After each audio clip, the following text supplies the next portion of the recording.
ഫാറൂഖിന്റെ ഭരണം ഈ രാജ്യത്ത് വേണമെന്നാ പറഞ്ഞത്. എന്താണത് പറയാനുള്ള കാരണം എന്തറിയോ? 10 കോടി രൂപയുടെ 10 ലക്ഷം രൂപയുടെ കോട്ടിട്ടത് കൊണ്ടല്ല, നല്ല വില കൂടിയ പെണ്ണ് കുത്തിയത് കൊണ്ടല്ല, കണ്ണടക്കി എത്രയോ ലക്ഷക്കണക്കിന് രൂപയുടെ വിലയുള്ളത് കൊണ്ടല്ല. സഹോദരങ്ങളെ, ഉമർ റളിയല്ലാഹു അൻഹു മദീന ഭരണാധികാരിയായി ചാർജ് എടുക്കുന്ന ദിവസം, മദീനത്തിന്റെ ഭരണാധിപനായി ചാർജ് എടുക്കുന്ന ദിവസത്തിൽ ഉമർ ഫാറൂഖ് റളിയല്ലാഹു തആല മദീനത്തെ പള്ളിയിൽ കാണുന്നില്ല. ഒന്ന് ശ്രദ്ധയോടെ കേൾക്കണേ ചെറുപ്പക്കാരാ, എന്റെ ആഡംബരത്തോടെ ഞാനും നിങ്ങളും നടക്കുമ്പോ നിങ്ങളെക്കാൾ ആഡംബരമാണ് എനിക്കെന്ന് പറയുന്നതിൽ എനിക്ക് നാണമില്ല. കാരണം എന്റെ സഹോദരങ്ങളെ, പറയുന്നതിൽ എനിക്ക് യാതൊരു പ്രശ്നവുമില്ല. എന്റെയും നിങ്ങളുടെയും ആഡംബര ജീവിതം തന്നെയാണ്. മുൻഗാമികളെ തട്ടിച്ച് നോക്കുമ്പോ നമ്മളെന്ത് സുഖലോലുപരാണ്. മഹാനായ ഉമറുൽ ഫാറൂഖ് തങ്ങളെ ഭരണാധികാരം ഏറ്റെടുക്കാൻ വരുന്നത് വൈകിയാണ്. മദീന പള്ളി നിബിഡമാണ്, എല്ലാവരും നിരനിരിക്കുകയാണ്. ആ സമയത്ത് ഉമർ തങ്ങളെ കാണുന്നില്ല. സാധാരണ റസൂലുള്ള വരുന്ന സമയം കഴിഞ്ഞു, അബൂബക്കർ സിദ്ദീഖ് വന്നിരുന്ന സമയവും കഴിഞ്ഞു. ഉമർ റളിയല്ലാഹു അൻഹുവിനെ കാണാനില്ല. കുറെ സമയം കഴിഞ്ഞപ്പോൾ ഓടിക്കിതച്ച് വരികയാ. ഓടി കിതച്ച് വിയർത്തൊലിച്ചിട്ട് ഉമർ തങ്ങൾ മദീനത്തെ പള്ളിയിൽ ഓടി കയറുകയാ. എല്ലാവരും ശ്രദ്ധയോടെ കാത്തിരിക്കുന്നു. എന്താ സംഭവിച്ചത്? മിമ്പറിലോട്ട് കയറുന്നതിന് മുമ്പ് മദീനയുടെ ഭരണാധികാരിയായി അവരോധിതനാകുന്ന ഉമർ റളിയല്ലാഹു തആല അൻഹു അവിടെ നിന്നൊരു കാര്യം പറയുകയാ. മക്കളെ, ഞാൻ താമസിച്ചതിന്റെ കാര്യം അറിയണ്ടേ? എന്നിട്ട് ഞാൻ നയപ്രഖ്യാപന പ്രസംഗം നടത്താ. ഞാൻ വൈകിയതിന്റെ കാരണം നിങ്ങളോട് പറഞ്ഞിട്ട് വേണം എനിക്ക് മിമ്പറിൽ കയറി നയപ്രഖ്യാപനം നടത്താൻ. അങ്ങനെ ആളുകളെ ശ്രദ്ധയോടെ കാത്തിരിക്കുമ്പോൾ ഉമർ ഫാറൂഖ് തങ്ങൾ വൈകിയതിന്റെ കാരണം പറയുകയാ. എന്താ വൈകിയതെന്നറിയോ? ഉമർ തങ്ങൾ പറയുന്നു, സഹാബാ, ഇന്നത്തെ ദിവസം ഉമറിന്റെ ജീവിതത്തിന് നിർണായക ദിവസമാണ്. ഇന്നത്തെ ദിവസം അല്ലാഹു അനുഗ്രഹിച്ച ദിവസമാണ്. മദീനയുടെ ഭരണസാരഥ്യം ഞാൻ ഏറ്റെടുക്കുന്ന ദിവസമാ. ഒരു ആത്മീയ സാമ്രാജ്യത്തിന്റെയും 2 ഭൗതിക സാമ്രാജ്യത്തിന്റെയും അധിപനായി ഞാൻ അവരോധിതനാവുകയാ. ഇന്നത്തെ ദിവസം ഞാൻ ധരിക്കുന്ന ഏറ്റവും നല്ല വസ്ത്രമാകണ്ടേ സഹാബ? ഇന്ന് ഞാൻ ഏറ്റവും നല്ല വസ്ത്രമല്ലേ ഇടേണ്ടത്? ഏറ്റവും നല്ല കുപ്പായമല്ലേ ധരിക്കേണ്ടത്? ഏറ്റവും നല്ല കന്തൂറയല്ലേ ധരിക്കേണ്ടത്? ഏറ്റവും നല്ല ജുബ്ബയല്ലേ ധരിക്കേണ്ടത്? സഹാബാക്കൾ സമ്മതിച്ചു. ഉമർ തങ്ങൾ പറയുന്നു, സഹാബത്തെ, ഞാൻ ഇന്നലെ രാത്രി നോക്കുമ്പോ ആ ഏറ്റവും നല്ല ജുബ്ബ കന്തൂറ അഴുക്ക് പിടിച്ചു കിടക്കുകയാ. അത് ഞാൻ എടുത്ത് കഴുകി സഹാബാ. പിറ്റേന്ന് നേരം വെളുത്ത് ഞാൻ ഉണങ്ങാൻ വിരിച്ചു സഹാബാ. ഒന്ന് ഉണങ്ങി കിട്ടണ്ടേ എന്നിട്ട് വേണം നിങ്ങളുടെ മുമ്പിലെത്താൻ.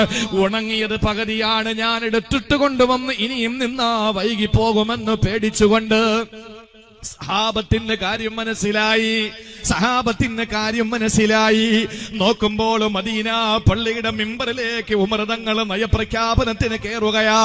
ആ സമയത്ത് മദീന പള്ളിക്കകത്തൊരു കൂട്ടക്കരച്ചിൽ നടക്കുന്നു. എന്താ കാര്യമെന്നറിയോ?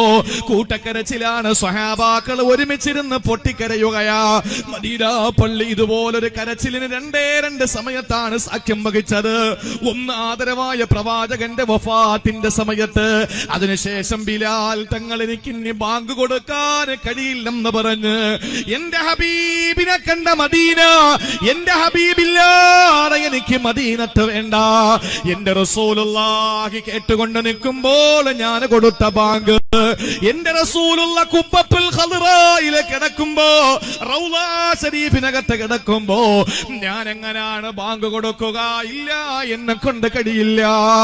ഒരു പാണ്ടക്കെട്ടുമാകിട്ട് മദീനയിൽ നിന്ന് ബിലാൽ റളിയല്ലാഹു അൻഹു പൊട്ടിക്കരഞ്ഞുകൊണ്ട് മദീനത്ത് നിന്ന് മടങ്ങി പോകുന്ന ദിവസമാണ് സഹാബത്ത് കരഞ്ഞത്. മൂന്നാമത് കരഞ്ഞത് സിദ്ദീഖ് തങ്ങളുടെ ശേഷം ഫാറൂഖ് തങ്ങൾ നയപ്രഖ്യാപനം നടത്തുമ്പോഴാ. എന്താ കരയേണ്ട കാരണമെന്നറിയോ? കാരണം ബോധിപ്പിച്ചല്ലോ. തുണി ഞാൻ അലക്കി ഉണങ്ങാൻ വിരിച്ചിരുന്നു, അതാണ് വൈകിയ കാരണമെന്ന് പറഞ്ഞു. പക്ഷേ മിമ്പറിലോട്ട് കയറുന്നപ്പോ സഹാബാക്കള് കൂട്ടക്കരച്ചിലാണ്. എന്താ കരയേണ്ട കാരണം കാണണമെന്നറിയോ? ഏറ്റവും നല്ല വസ്ത്രമാണ് ഞാൻ ധരിച്ചതെന്ന് പറഞ്ഞ ഉമർ തങ്ങൾ, ഇന്നത്തെ ദിവസം ഞാൻ ഭരണാധിപനായി ചാർജെടുക്കുന്ന ദിവസമാണ്, അതുകൊണ്ട് എന്റെ ജീവിതത്തിൽ ഇന്ന് ഏറ്റവും നല്ല വസ്ത്രം ഞാൻ ധരിക്കണം, അലങ്കാരത്തോടെ വരണമെന്ന് പറഞ്ഞ ഉമർ തങ്ങളുടെ കുപ്പായം കണ്ടത് സഹാബത്ത് മദീനയുടെ മിമ്പറിൽ നിൽക്കുമ്പോഴാണ്. അല്ലാഹുവേ, 40ഓളം സ്ഥലങ്ങളിൽ തുന്നിത്തെച്ചതാണ്, 40ഓളം സ്ഥലങ്ങൾ തുന്നിത്തെച്ചതാണ്, കണ്ടം വെച്ച തുണിയാണ്, 40ഓളം സ്ഥലങ്ങളിൽ തുന്നിച്ചേർത്ത് വെച്ചിരിക്കുന്ന കുപ്പായമാണ്. ഉമർ റളിയല്ലാഹു അൻഹു കരച്ചിലടക്കി പിടിച്ച് ഖുത്ബ നടത്തുകയാ. സ്വഹാബാക്കൾ വല്ലാതെ പൊട്ടിക്കരഞ്ഞു പോവുകയാ. ഇങ്ങനെ ഒരു ഭരണാധികാരി കഴിഞ്ഞു പോയിട്ടുണ്ട്, 10 ലക്ഷത്തിന്റെ കോട്ട് ധരിച്ചിട്ടില്ല. സഹോദരങ്ങളെ, അത് ദീർഘവീക്ഷണത്തോടെ മനസ്സിലാക്കിയ ഖലീഫ ഉമറിന്റെ ഭരണ രാജ്യത്ത് വേണമെന്ന് പറഞ്ഞത് മഹാത്മാഗാന്ധിജിയാണ് എങ്കിൽ, എന്റെ പ്രിയപ്പെട്ട സഹോദരങ്ങളെ, സഹാബത്തിനോട് നബി തങ്ങളെ ഞാൻ എങ്ങനെയാണ് സുഖിക്കുക എന്ന് ചോദിക്കുമ്പോ സഹാബത്ത് സുഖിച്ചു എന്ന് കരുതണ്ട. നബി തങ്ങളുടെ വീട്ടിലെ 33 മാസത്തോളം 90 ദിവസത്തോളം 3 പിറ കാണുന്നത് വരെ അള്ളാന്റെ ഹബീബിന്റെ വീട്ടിനകത്ത് പച്ചവെള്ളവും ഈത്തപ്പഴവും അല്ലാതെയില്ല. അങ്ങനെ ഒരു വീട് ഈ തുവൂര് കാണിക്കാൻ പറ്റുമോ? അങ്ങനെ ഒരു വീട് ഈ നാട്ടില് കാണിക്കാൻ കഴിയുമോ? പാലക്കൽ വെട്ട എന്ന് പറയുന്ന പ്രദേശത്തുണ്ടോ അങ്ങനെ ഒരു വീട്? അങ്ങനത്തെ ഒരു വീടില്ലല്ലോ ഈ നാട്ടില്. സഹോദരങ്ങളെ, ഉടുക്കാൻ ഡ്രസ്സില്ലാത്തതിന്റെ പേരിൽ കടം വാങ്ങി ഇട്ടുകൊണ്ടുവന്ന ആരെങ്കിലും ഈ മർഹൂം ഉണ്ണിക്കോയ തങ്ങൾ നഗറിൽ ഇരിപ്പുണ്ടോ? ആരെങ്കിലും ഭക്ഷണം കഴിക്കാനില്ലാത്തതിന്റെ പേരിൽ അപ്പുറത്തെ വീട്ടിൽ ചെന്ന് കൈനീട്ടി ഒരു നേരത്തെ ഭക്ഷണം കഴിച്ചു കൊണ്ടുവന്നവരാരെങ്കിലും ഈ സരസിലുണ്ടോ? ഇല്ല. അള്ളാഹു നമുക്ക് തന്ന നിഅമത്ത് എത്രയാ? 1400 വർഷങ്ങൾക്ക് മുമ്പ് റസൂലുള്ള ചോദിക്കുകയാണ്, സഹാബാ, ഞാൻ എങ്ങനെയാണ് സുഖിക്കുക? ഞാൻ എങ്ങനെയാണ് സന്തോഷിക്കുക? എന്താ നബിയേ? ഇസ്രാഫീൽ സൂറിൽ ഇങ്ങനെ ചുണ്ടോട് ചേർത്ത് വെച്ചിരിക്കുകയാണല്ലോ. എപ്പോഴാണ് അള്ളാന്റെ കൽപ്പന വരുമ്പോ ഈ സൂറെന്ന കാഹളത്തിൽ ഒരു ഊത്തു വരുന്നത് എപ്പോഴാണ്? ഈ ലോകം മുഴുവനും നശിക്കപ്പെടുന്നത് എപ്പോഴാണ്? അറിയില്ല. ആ സമയത്ത് സഹാബത്ത് പൊട്ടിക്കരഞ്ഞുകൊണ്ട് ചോദിക്കുന്നു, യാ റസൂലല്ലാഹ്, മാദാ തഅമുറുനാ യാ ഹബീബല്ലാഹ്. നബിയേ, അങ്ങനെ ലോകാവസാനം അടുത്തെന്നറിഞ്ഞാൽ ഞങ്ങളോട് എന്തെങ്കിലും അങ്ങക്കൊന്ന് കൽപ്പിച്ചൂടെ? ഞങ്ങൾ എന്തെങ്കിലും ഒരു കാര്യം ചെയ്യണ്ടേ? ലോകാവസാനം അടുത്തെന്ന് ഞങ്ങൾ അറിയുമ്പോ എന്തെങ്കിലും ഞങ്ങളൊന്ന് ചെയ്യണ്ട നബിയേ.